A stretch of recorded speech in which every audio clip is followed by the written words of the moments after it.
E aí, pessoal, sejam muito bem-vindos ao PeixesCast, um podcast para a gente poder conversar sobre a experiência do paciente. Nós estamos falando diretamente dos estúdios do Grupo Agora. O meu nome é Camila Barcala e eu sou gerente e especialista em experiência do paciente. Nosso podcast de hoje está extremamente especial. Nosso tema vai ser sobre a perspectiva das autogestões em saúde sobre a experiência do paciente. O nosso convidado de hoje, vocês não perdem por esperar. Ele é o Wesley Nunes. Eu vou deixar que ele mesmo se apresente, superintendente da Unidas. Wesley, seja muito bem-vindo. Queria te agradecer muito pela sua participação, por você ter aceitado vir conversar com a gente no PeixesCast. Camila, boa noite. Eu que agradeço, o convite. Fala só um pouquinho perto do microfone. Para mim é uma honra, participar aqui com você e discutir esse assunto que é tão importante, que é a experiência do paciente, E é uma honra poder estar aqui com você. Que bom.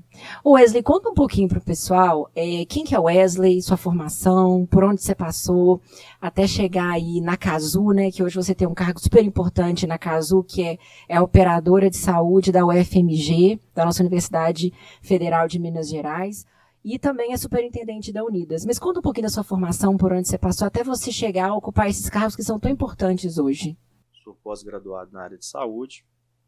E comecei na Fundação Saúde Itaú, trabalhei lá por volta de 10 anos, depois tive uma experiência numa seguradora de saúde, e depois fui para a Copar Saúde e nos finalmente agora na Casu, UFMG, onde eu sou o gerente de negócio.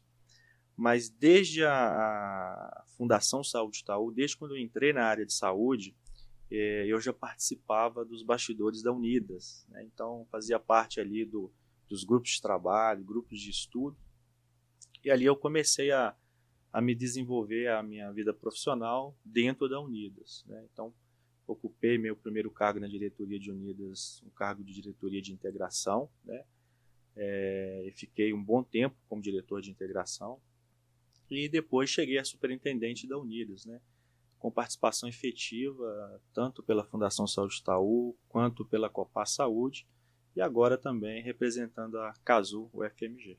Nossa, uma trajetória, assim, muito forte em operadora de saúde, Sim. Isso é muito interessante, e acaba que você tem uma visão do mercado de saúde muito grande, porque a operadora, me corrija se eu estiver enganada, eu entendo que a operadora ela é um dos stakeholders de saúde que mais tem contato com vários tipos de fornecedores. Então, você tem não só fornecedores, mas realmente os stakeholders da saúde. Então, você tem contato com o fornecedor, você entende do prestador, da própria operadora de saúde, da carteira de beneficiários. Enfim, você tem contato aí com vários personagens desse sistema de saúde. Belo Horizonte vem passando por uma grande transformação no mercado de saúde. Belo Horizonte é parte dessa transformação. O Brasil vem passando aí por várias aquisições, fechamento de empresas, pessoas deixando de ter planos de saúde, mas Minas Gerais e Belo Horizonte, especificamente, está passando por um cenário de saúde muito particular nesse ano de 2022. Eu queria que você falasse um pouquinho como que você está vendo o mercado de saúde em Belo Horizonte atualmente com essas aquisições, compras e vendas de serviços de saúde. É no mínimo desafiador, um mercado, eu costumo falar que nunca antes no mercado mineiro nós tivemos uma movimentação tão grande como tivemos agora nos últimos 2 anos, Isso verdade. começou nos últimos 2 anos, E assim, as autogestões, eu entendo que está havendo oportunidades neste primeiro momento. Você tem ali assim, o lado da ameaça e tudo com relação à disputa de mercado, a novos entrantes, mas as autogestões estão se fortalecendo, estão buscando novos negócios, buscando uma linha de compartilhamento de serviços, compartilhamento de informações, está se preparando para essa mudança disruptiva do mercado. Eu vejo as autogestões nesse patamar. Agora, o mercado, olhando o mercado de saúde como um todo, é um mercado ainda bastante fragmentado. Se você pega a saúde suplementar, hoje com 49 milhões de beneficiários, se você pegar a primeira operadora, né, vamos falar a Apvida e a Notre Dame, né, você está falando de 8 milhões de vida. Né, para 49, falta uma fatia. Né, então, falta ainda uma concentração maior deste mercado. Agora, o mercado de Belo Horizonte, do estado de Minas Gerais, está assim, se adaptando a esses novos entrantes. Né? Hoje mesmo eu estava conversando sobre isso. É um mercado difícil, né, para quem está chegando. Né? Então, assim, os novos entrantes também não vão conseguir entrar tão fácil assim. Vai ter as aquisições, isso é normal. Mas nós temos negócios, empreendedorismo aqui que é muito estável. Né? A gente fala aí da maior cooperativa do Brasil, ela está aqui em Belo Horizonte. É verdade. Né? Então, tem mercado, tem fatias de mercado ainda para novos entrantes e tem grupo de operadoras que estão se organizando. Né? E situações assim, onde você tem uma boa fatia de mercado, pela natureza jurídica da operadora, ela não é vendável, vamos dizer, em termos de aquisição. Né? Você pega a cooperativa, como é que você vende cooperativa médica? É um negócio complicado. O médico que é dono, né? Então muitos donos. Né? Muitos sócios. Muitos sócios. Né? Então, tem essa questão. E as autogestões se fortalecendo, né? Trabalhando muito na questão da rede credenciada, fazendo arranjos, qualificando rede, para melhorar a experiência do seu paciente, né, do seu beneficiário, que é uma preocupação nossa oferecer uma assistência qualificada e entregar o de melhor para o beneficiário. É importante isso que você falou, porque o tom que o mercado está dando vai influenciar diretamente na experiência do paciente. Então, muitas vezes, a empresa tem que ter processos estruturados de uma visão do cliente. Então, a forma como o mercado está vendo os clientes também vai impactar direto na experiência dele. E experiência do paciente também é estratégia. Então, será que essas empresas têm uma estratégia voltada para o cliente? Uma estratégia voltada para o negócio? Quem que está no centro? É o médico, o paciente ou é o faturamento da empresa? Isso aí é um grande ponto de atenção, né? O cliente ele precisa estar no centro, né? Eu falo de autogestão, né? O beneficiário da autogestão ele tem uma expectativa assim alta. Ele nasceu dentro de uma instituição, né? A maioria nasce na carteira e vai até o fim de vida, assim recebendo muito valor, né? Então eu tenho a cobertura extra rol, eu tenho vários outros benefícios que uma operadora de mercado ela não oferece. Isso é valor para o beneficiário. O grande desafio nosso, enquanto autogestão, é medir essa percepção de valor. Isso nós estamos assim a cada dia mais melhorando, porque entendemos assim que a experiência do cliente ela é muito importante para a nossa sustentabilidade. Sem o cliente não tem como, né, caminhar, né, Camila? Porque quando eu falo assim, o que está no centro? É o médico, é o cliente ou é o caixa da empresa? Tudo é importante, não é que um é mais importante que o outro, mas se a gente tem um olhar voltado para o cliente, para o paciente no centro, consequentemente vai ter um caixa mais robusto, porque eu vou fidelizar esse cliente, ele vai voltar a consumir, seja um serviço ou até mesmo uma recorrência, que é a mensalidade da operadora, todo mês. Sim. E o médico junto, se a gente tem ali uma atenção com o paciente e está atendendo as expectativas do médico, ele vai junto nesse cenário. Então, uma coisa vai levando a outra. Mas, assim, o que colocar no centro? O paciente, porque ele vai arrastando o caixa, vai arrastando o médico e vai levando o sistema e vai chegando sempre num denominador comum, no objetivo que é entregar valor de saúde e experiência do paciente. Assim, pessoal, para quem não sabe, vou até olhar para aquela câmera ali, tá, Marcos? Para quem não sabe, a autogestão, ela é o plano de saúde da própria empresa. Então, por exemplo, vou pegar uma empresa, a Fiat, igual você falou, a Fiat tem seu próprio plano de saúde. A Casu é o plano de saúde dos trabalhadores da UFMG. E assim tem várias empresas que têm seus próprios planos de saúde. E tem a Unidas, que Sim. é a união dessas operadoras de saúde que foram criadas para atender os colaboradores dessas empresas. Como que a Unidas vem trabalhando para poder trazer toda essa sustentabilidade de mercado, de tudo que está acontecendo assim em Belo Horizonte? Como é que a Unidas está trabalhando? Essa pergunta é muito boa, eu adoro responder ela. Mas veja só, a Unidas ela é uma entidade representativa, né, do segmento autogestão, né, e hoje, aqui em Minas Gerais, nós temos aqui um celeiro de autogestão, né, a maioria das autogestões estão em Minas Gerais. E ela trabalha, assim, o papel da Unidas mudou muito, assim, nos últimos 5 anos, né? A gente tem uma nova proposta de valor para as nossas filiadas, que são as autogestões, né? Eu preciso entregar valor, né, para as autogestões, para ela apostar naquilo aquilo que nós estamos discutindo no mercado, aquilo que nós estamos apresentando como solução. Então, como que a gente está fazendo isso? Eu posso dar alguns exemplos. Compartilhamento de serviços. É um dos braços que a Unidas está trabalhando. Me dá um exemplo. Dos nichos de negócio. Exemplo, compartilhamento de clínica de atenção primária à saúde no interior do estado. Perfeito. Né? Então, a gente já tem vários ambulatórios de APS no interior do estado que está impactando positivamente a experiência do cliente, né?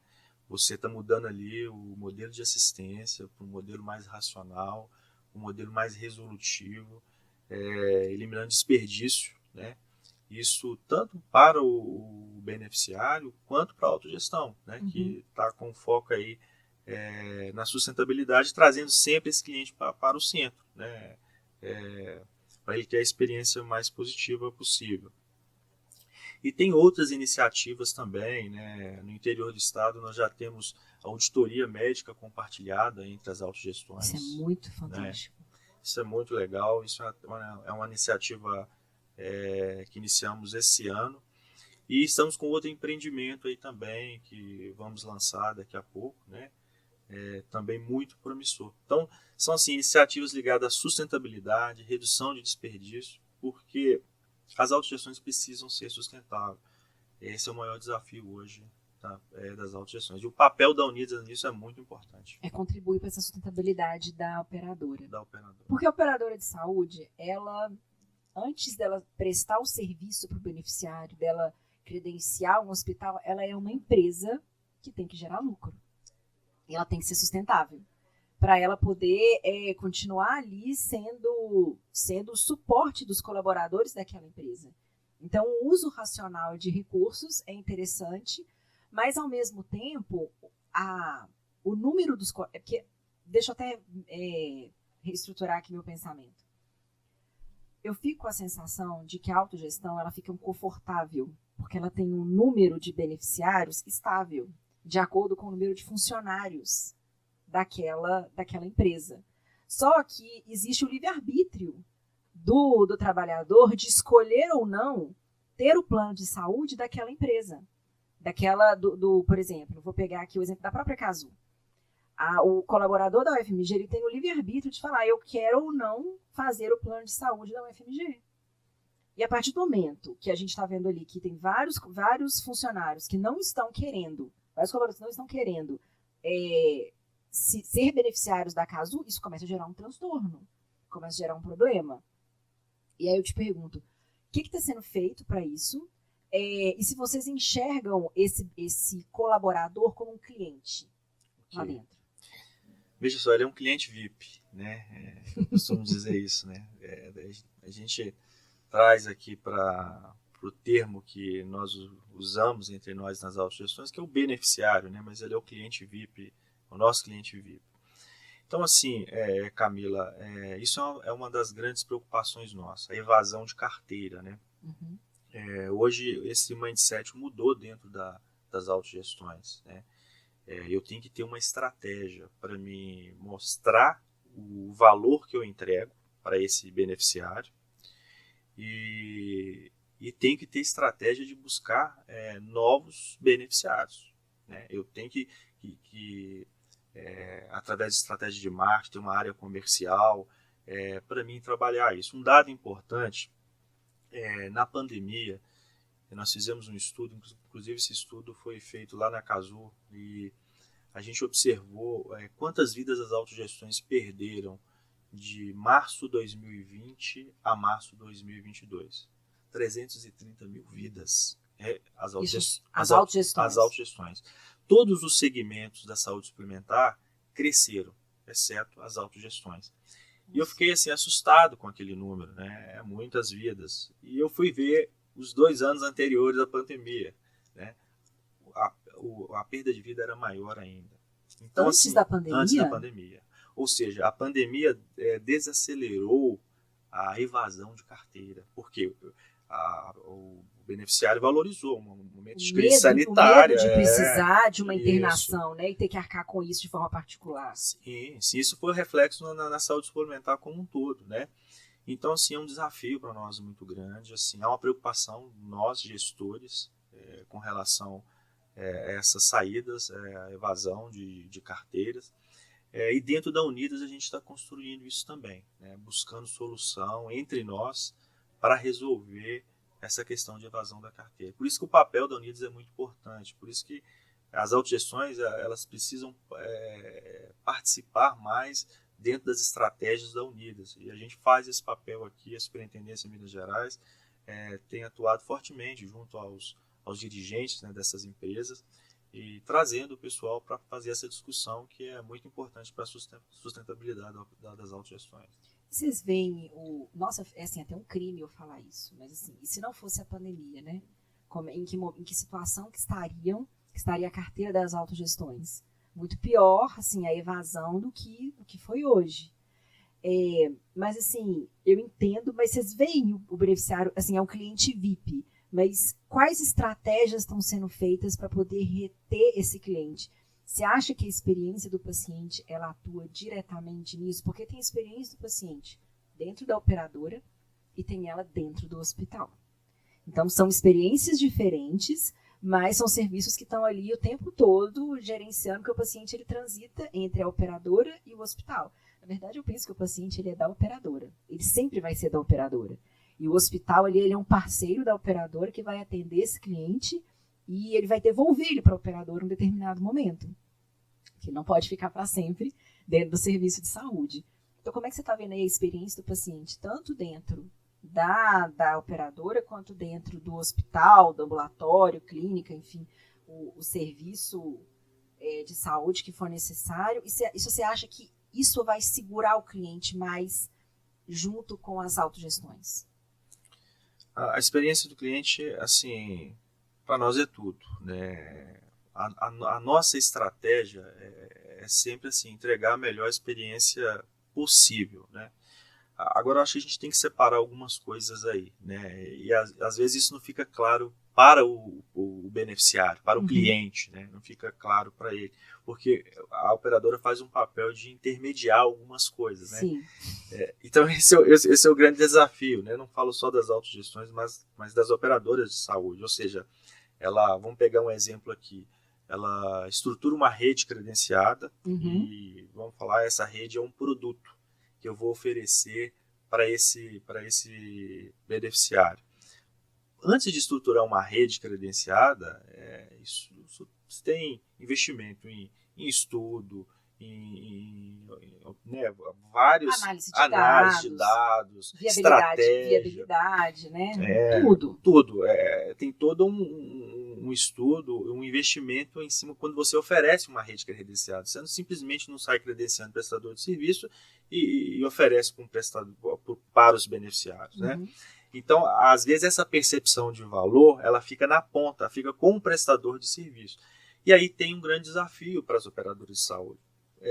Entender essa percepção de valor, mostrar para ele o que é a operadora, qual é o valor que eu estou oferecendo através do meu prestador de serviço. E qual que é o trabalho que a gente tem feito, né, nesse ponto? Na qualificação de rede, nesse exemplo que eu estou dando, né? Então tem toda uma regulamentação. Por exemplo, eu vou eu vou credenciar um hospital. Certo. Tem toda uma regulamentação, né, que eu tenho que observar, e além disso eu tenho que qualificar ali processos, fazer acordos comerciais e assim, pensando em desfecho, pensando em experiência mesmo do cliente com esse prestador de serviço. Então, esse é o valor que nós entregamos para o beneficiário. E aí a gente está trabalhando o quê? Como medir? Como é que eu vou medir isso e vou mostrar isso para esse beneficiário, né? Entendi. Hoje tem algumas iniciativas até da própria agência, através do... Você diz da ANS? Da ANS, Uhum. através do IDSS, né? A gente consegue perceber muito valor naquela pesquisa da ANS. Ela faz uma pesquisa, ela não obriga, né? Isso fica dentro do programa de qualificação de operadoras, onde a operadora tem uma oportunidade de fazer uma pesquisa com seus beneficiários para ver qual o valor que você está entregando. Então passa por questão de rede, garantia de atendimento, passa por diversos processos que a operadora oferece, e ali é um termômetro que você entende, né, como é que está sendo essa experiência oferecida ali pela operadora de serviço. Agora, os hospitais, né, fazem também, os hospitais, a rede credenciada, fazem essa avaliação também na ponta, né? E o nosso desafio é mostrar, eu entrego o valor quando eu faço um credenciamento, quando eu faço uma negociação específica, quando eu crio um fluxo de rede com estratégia, eu estou entregando valor para otimizar processo, para pensando em desfecho, todas essas coisas. Perfeito. Porque assim, a rede ela tem que ser interessante para o beneficiário, né? Para ele ver valor naquele produto porque ele compra, né? Ele paga todo mês ali a mensalidade do plano de saúde. Então, como você falou, essa rede qualificada é uma rede interessante para ele, vai fazer com que ele permaneça no plano de saúde. A gente sabe que a gente está vivendo um cenário econômico um pouco complexo, né? Com alguns desafios e é o que você falou, a evasão da carteira, né? Então, diante de um cenário em que tudo é caro, a saúde deixa de ser prioridade para esse beneficiário, para esse indivíduo trabalhador, né? Então, são tantas coisas caras. Então, assim, o que eu posso abrir mão naquele momento? Bom, eu vou abrir mão da saúde, do plano, e aí isso enfraquece a operadora, porque ele perde vidas. E eu estou dizendo que você tenta compensar isso de alguma forma, trazendo uma rede credenciada qualificada, que seja interessante, e que o beneficiário ele veja valor ali para ele poder permanecer na operadora. É isso mesmo, né? Isso mesmo. A rede é uma forma de você mostrar isso, mas tem outras iniciativas também. Por exemplo, as autogestões têm grandes investimentos em promoção à saúde. Sim. Né? Isso é até uma pauta que nós temos com a ANS, no sentido de a gente é encaixado dentro de um tamanho único, de uma legislação que serve para o operador de mercado e serve para a autogestão. Uhum. E a autogestão ela tem um investimento alto em promoção à saúde, eu não tenho finalidade lucrativa, né? A autogestão não tem isso. Eu preciso ser sustentável, para mim melhorar a cobertura, melhorar os meus serviços para os meus associados. Então, assim, além dessa questão da rede, temos outras iniciativas, como promoção à saúde, como essas próprias parcerias que a Unidas está fazendo, interagindo nessas autogestões, serviços compartilhados. Uhum. Isso tudo impacta na experiência do paciente, positivamente. Por quê? Eu estou reduzindo desperdício, eu estou trazendo comodidade, eu estou trazendo o digital para a saúde, né? Essa experiência com telesaúde que veio um legado aí da pandemia, né? Avançamos muito, né? Isso. Avançamos muito. Avançamos muito e isso é muito importante, né? Uhum. Dentro desse cenário nosso, principalmente assim, você traz mais comodidade para esse beneficiário, organiza o serviço de saúde, essa porta de entrada que é complexa no hospital. Então, isso tudo são iniciativas, né, que nós estamos trabalhando para melhorar a experiência do beneficiário. Aqui em Belo Horizonte a gente tem uma fatia de saúde suplementar significativa, né? Em Minas Gerais, Belo Horizonte, então a representatividade é alta. E você falou assim, a gente vai lá e credencia um hospital.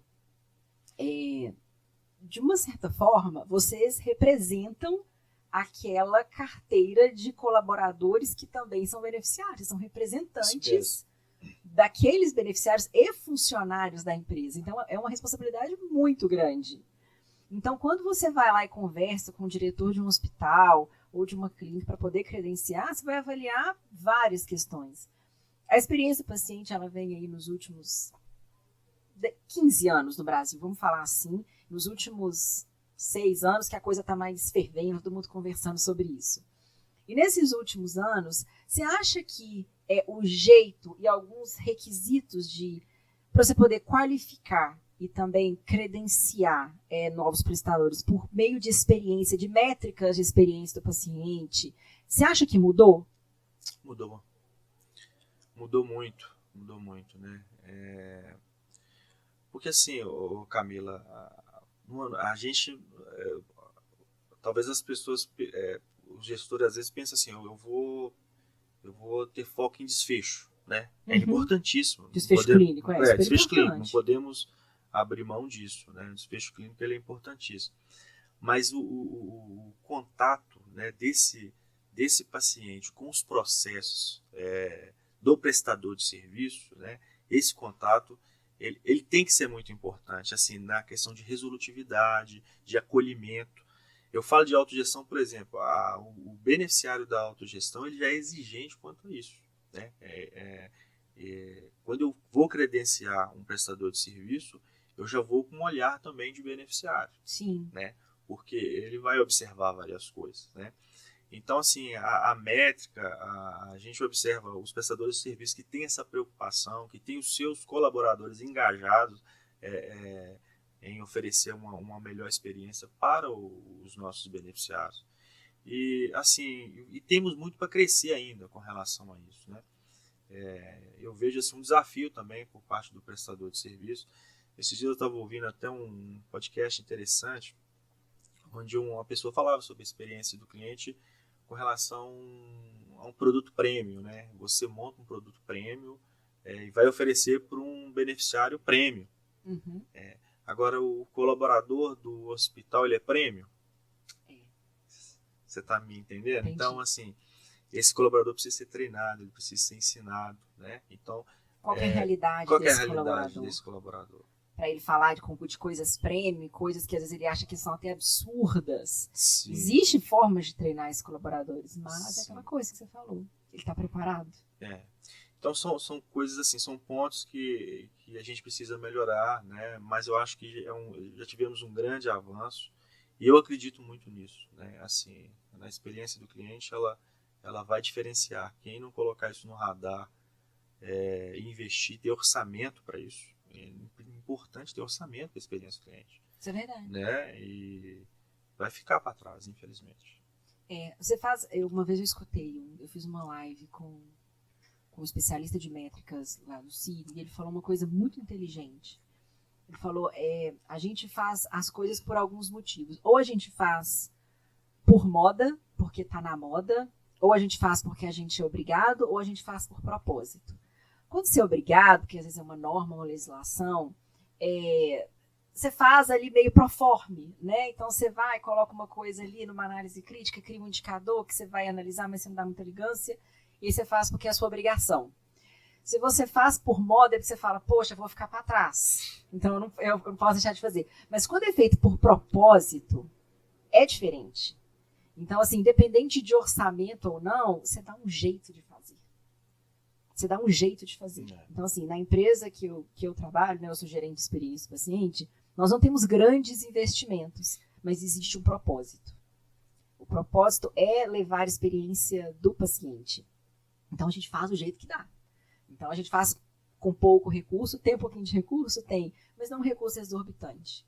Mas tem que ser feito, porque é por propósito. Então, as pessoas se indignam quando um cliente não ocorre da forma como deveria acontecer. Eu acho que talvez seja isso, das operadoras e também dos prestadores. Eles têm talvez mudar o propósito, a forma como eles estão enxergando o paciente. Para aí sim fazer a experiência do paciente para que seja uma coisa genuína. e não para poder postar no Instagram. Isso mesmo. Então, assim, não é fazer um casamento ou só levar um cachorro no quarto. Assim, tem um processo voltado para o cliente. O cliente está esperando muito tempo. Que tempo que você levou para fazer aquela autorização? Você negociou com a operadora? Falou, olha, e a gente faz muito isso, a gente conversa muito, né? Isso. A nossa equipe, com a equipe da Casu, assim, poxa, Casu, agiliza, eu tô com esse paciente, é esse caso, não, então tudo é conversado. Então, por que não aproximar a operadora do prestador para a gente poder acelerar os processos e trazer, sim, aí uma experiência positiva para o cliente, para o paciente? E é interessante, Camila, que tem que ser as duas partes, né, nesse Sim, processo. É verdade. Não dá para... acho que tem que ter tanto a operadora quanto o hospital engajado nesse mesmo propósito. O propósito é o que nos move, né? Isso aí. Moda e obrigação, isso não vai trazer solução, né? Mas, assim, eu acredito muito. A questão do propósito nas autogestões, a própria causa das autogestões, né? Ela é um propósito muito lindo, né? Nesse cuidado que nós temos com o nosso beneficiário, nesse olhar, né, acolhedor que nós temos.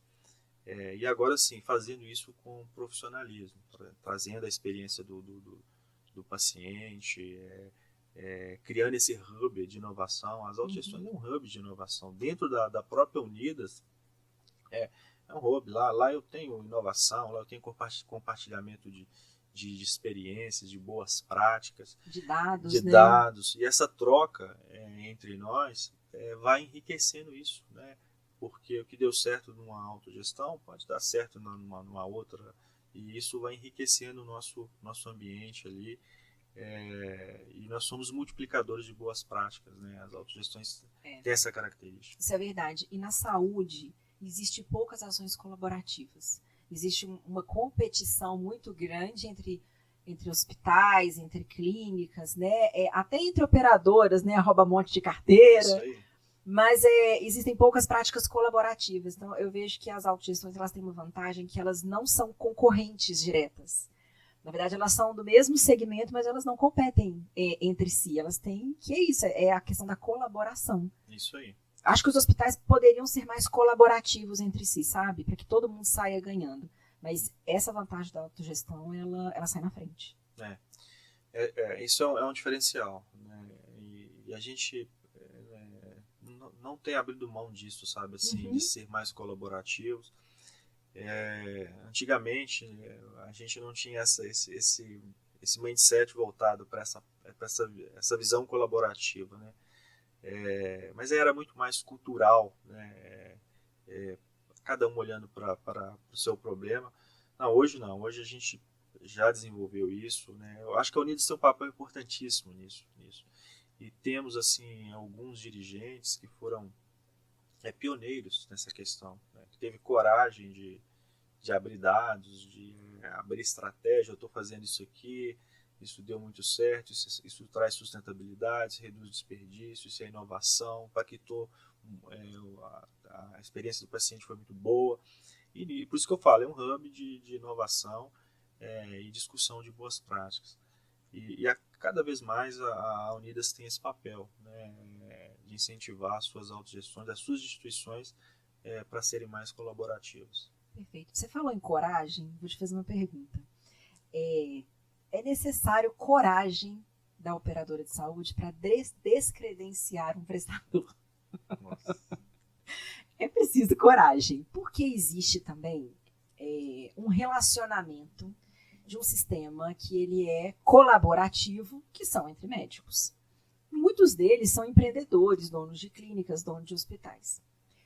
E descredenciar é um desafio muito grande para o relacionamento, e também, às vezes, o beneficiário acha que ele está perdendo com uma carteira, com opções de idas ao hospital e à clínica, que ele está saindo no prejuízo. Poxa, minha rede de opções ali de hospitais e clínicas e serviços ambulatoriais, e serviços de imagem, está reduzindo.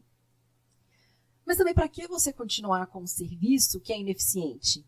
Que quando o seu beneficiário for lá, que ele vai ter uma experiência ruim, uma vivência ruim. Como é que você está lidando com isso? Por que é necessário coragem? E isso você pensa na experiência do beneficiário, não tenho dúvida. Como é que você está lidando com esses descredenciamentos? Porque não é todo mundo que está tendo coragem para poder fazer isso. O descredenciamento ele faz parte do nosso negócio, né? Eu acho que isso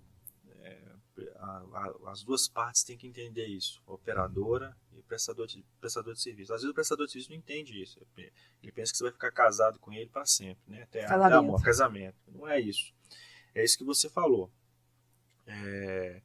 Se eu tenho resultados que não são satisfatórios, né, e outras questões administrativas, é dever do gestor de uma operadora tomar providência.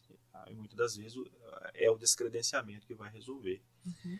E aí a coragem, a estratégia, né, de você preparar todo um ambiente para você fazer essa substituição. E tem a experiência do cliente aí no meio. Tem, né? Pois é.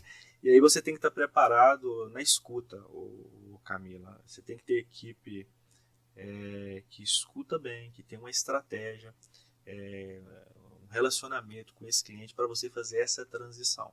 Uhum. Entendeu?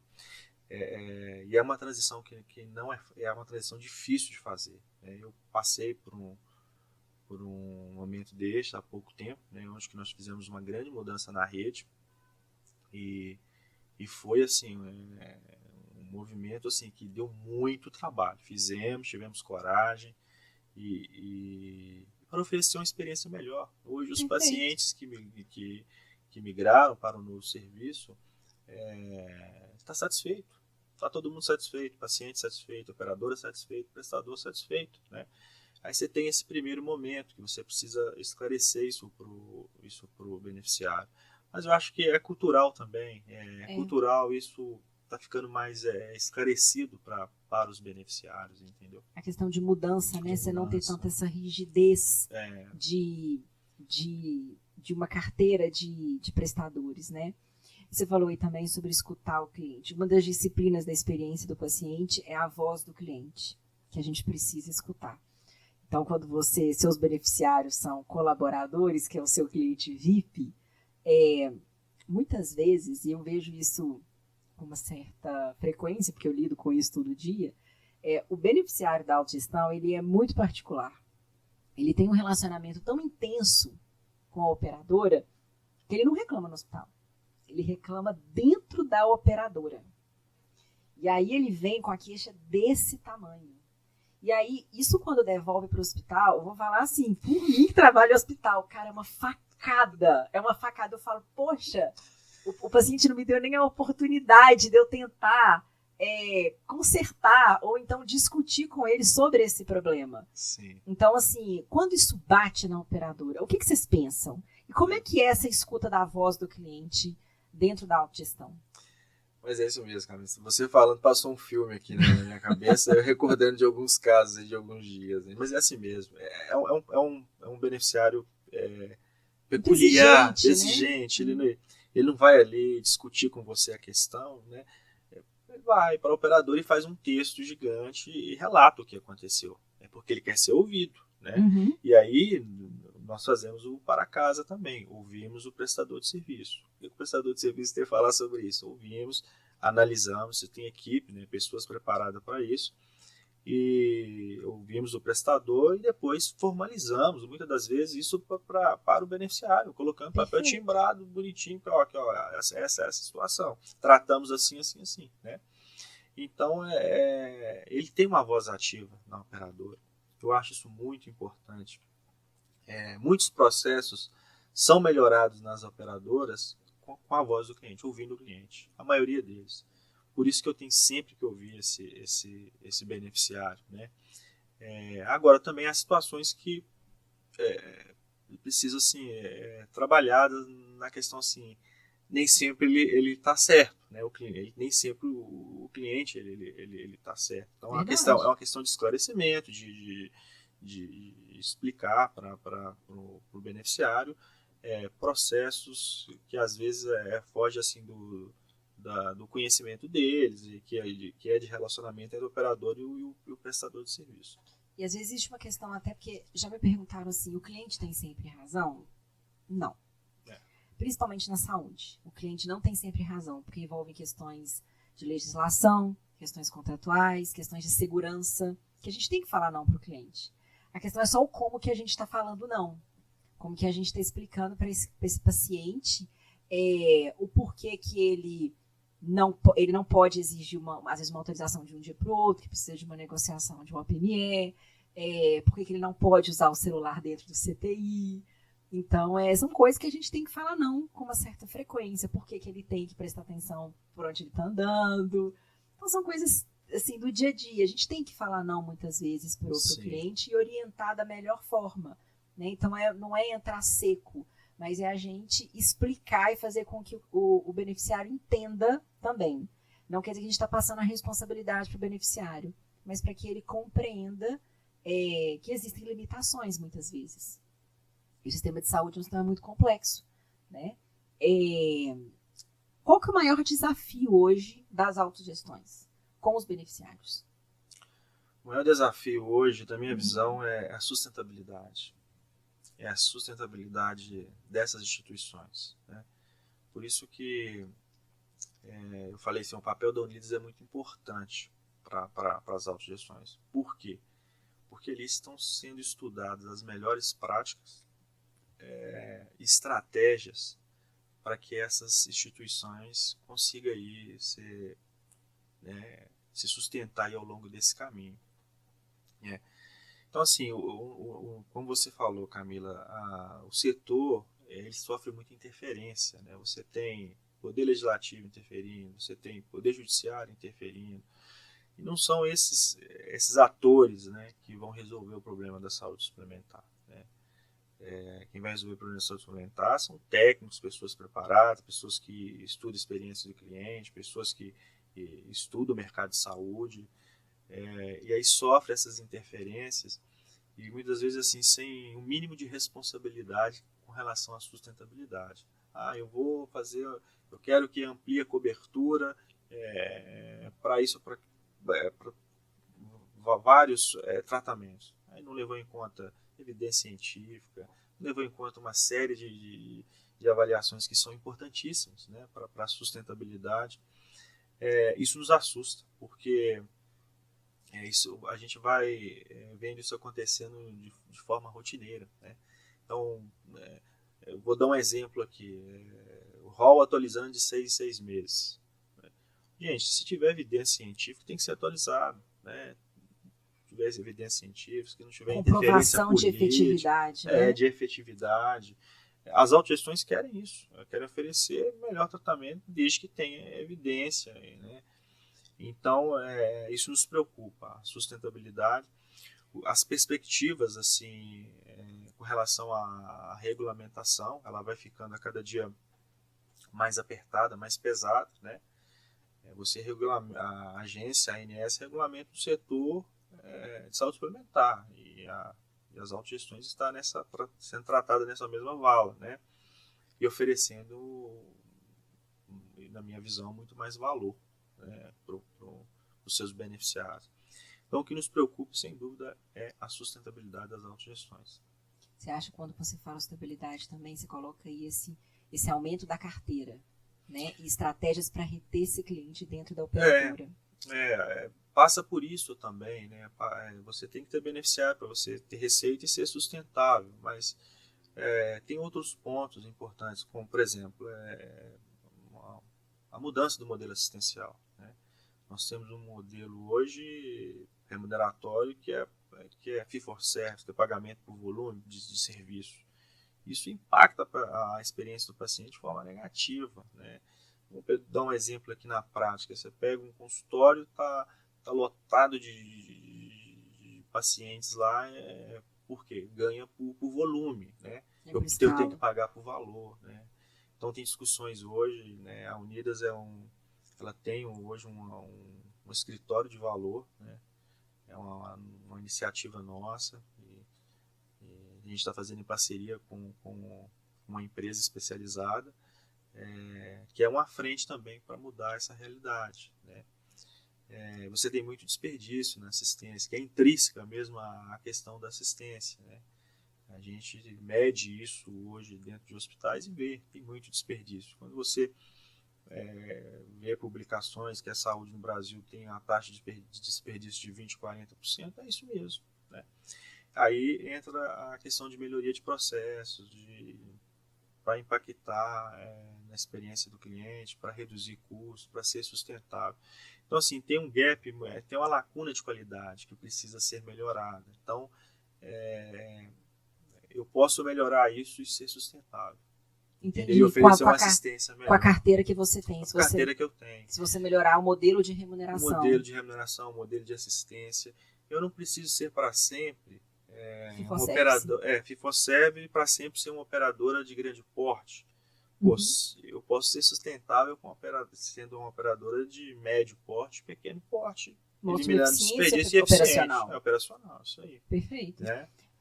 Mais ou menos quantos por cento FIFO-Service que tá sendo pago os serviços dentro da Unidas, você sabe? Que a Unidas paga? Em contratos FIFO-Service?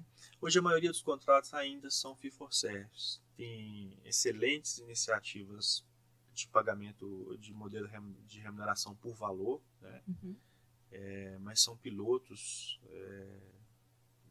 bem interessantes, né? Na Casu tem um modelo já iniciado, escrito, e tem outras operadoras também que já estão rodando novos modelos de remuneração. Temos dentro das nossas comissões uma comissão de novos modelos de remuneração da Unidas, e ali são feitos vários estudos, né, para as autogestões, né, acordarem isso com os prestadores de serviços, tendo toda uma equipe técnica que orienta essas empresas, né. Então, assim, hoje mesmo eu estava conversando com um player do mercado, uma reunião hoje na parte da manhã, no hospital, inclusive. E o nosso contrato lá já vai nascer no modelo baseado em valor, né? Então, isso é uma maturidade. Você já chegar para sentar com um prestador de serviço e ele também não quer um modelo FIFO-Service. Eu achei muito interessante. Eu não quero um modelo FIFO-Service. Então, nós estamos aqui. Vambora, né? Vambora. Né? Eu achei muito bonito assim, já iniciar. Né? Eu acho que tem que ser assim, gente. Não faz credenciamento por fazer, não. Né? Você tem que ter uma estratégia, você tem que entregar valor para o seu beneficiário e ser sustentável. E a experiência do paciente, né, ela rampou nos Estados Unidos com a mudança do modelo de remuneração. Quando o DRG entrou, então, com indicadores como média de tempo de permanência, condições adquiridas, reinternação em até 30 dias. Então, o DRG fez uma transformação no serviço de saúde dos Estados Unidos e fez uma alavancagem, literalmente rampou a experiência do paciente. E eu acho que a gente vai rampar também em um determinado momento. A gente está no início, a gente está correndo atrás dos anos que a gente aí para tentar diminuir esse FIFO-Service, porque todo esse modelo de remuneração vai contribuir para a experiência do paciente, sem dúvida nenhuma, porque os serviços vão ter que se adequar, vão ter que se adaptar, e quem sai ganhando é o paciente, no final das contas. Sim, né? Todos saem ganhando, né, Camila? Eu acompanho muito DRG, né? Eu estudei muito DRG quando começou conosco nas autogestões, foi em 2015, nessa época eu estava na Copa Saúde, eu fui um dos que comprou a ideia do DRG, né, e estudei muito o DRG, implementei na operadora e ficava de olho, né, nas avaliações, assim, no diagnóstico, né, da assistência.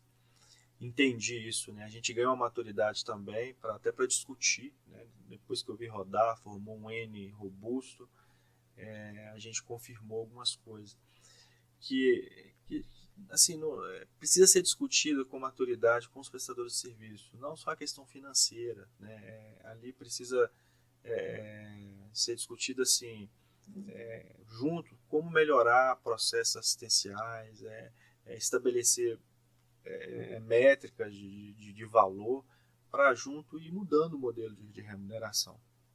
Então o DRG contribui muito com isso, mas eu acredito mais assim, quando você, a partir deste diagnóstico, você já constrói essa estratégia para mudar aquele desfecho. Eu vou te dar um exemplo. Vou falar de auditoria concorrente aqui. Eu adoro auditoria concorrente, né? Ok. Trazendo como métrica o DRG. A questão do DRG de diagnóstico, coleta, né? Você sabe o problema, né? E fica ali o problema. O que você vai fazer com aquele problema? O que eu vou fazer com isso? É aquela coisa, você tem o dado, e o que eu vou fazer com esse dado? O que eu vou fazer com essa informação? Então, eu vivi isso, né? 5 anos só coletando DRG de alta, né? Eu tinha uma equipe toda técnica, coletava esse DRG de alta, eu vi os problemas e vindo agora para a Casu, a gente trabalhou lá um comitê de qualidade assistencial, uma iniciativa muito legal, buscamos um parceiro, né? E ali criamos ali uma auditoria, uma gestão do paciente internado. E aí a gente viu assim, o tamanho do trabalho, né? Enxergou o lado do prestador de serviço também, porque cada um senta na sua cadeira, fica né, articulando de lá, conversando de lá, falando para o outro.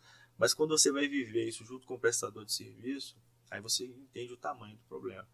Então, por exemplo, nós tivemos que dar treinamento, né, chamar o prestador de serviços técnicos, fazer treinamento de alinhamento de conceitos para a gente melhorar um processo assistencial, né?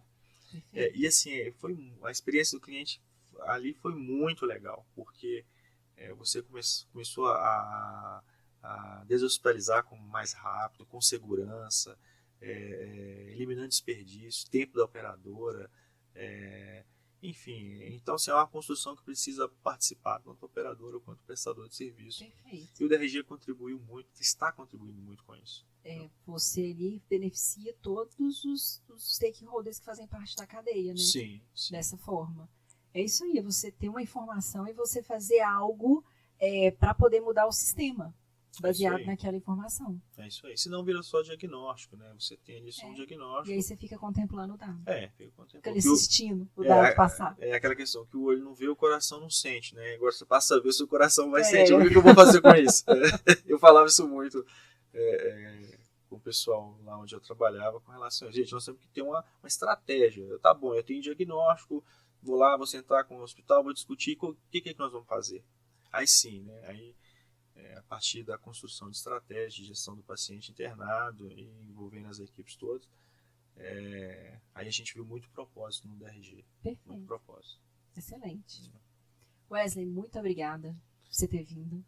Foi, assim, uma conversa maravilhosa, muito rica. Muito obrigada, viu? Obrigado a você, Camila. E agradeço aí o convite, né? A gente está sempre à disposição. Te parabenizar também pela iniciativa, né? Obrigada. Esse assunto ele é muito rico, né? E nós temos que discutir ele cada vez mais. Obrigado mesmo. Imagina, obrigada. Marcos, vou fechar, tá? Olha só, pessoal, esse podcast é um podcast patrocinado pela Cenal.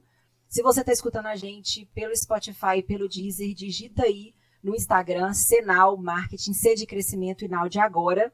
E quem está assistindo aí pelo YouTube, aponta a câmera do seu celular para a tela, vai ter aí um QR Code da Cenal, e aí você pode conversar com o pessoal sobre como alavancar seu negócio de saúde agora. O C é de crescimento e Nau é de agora. Marcos, valeu, vamos fechar. Valeu, pessoal, obrigado por assistir. Valeu.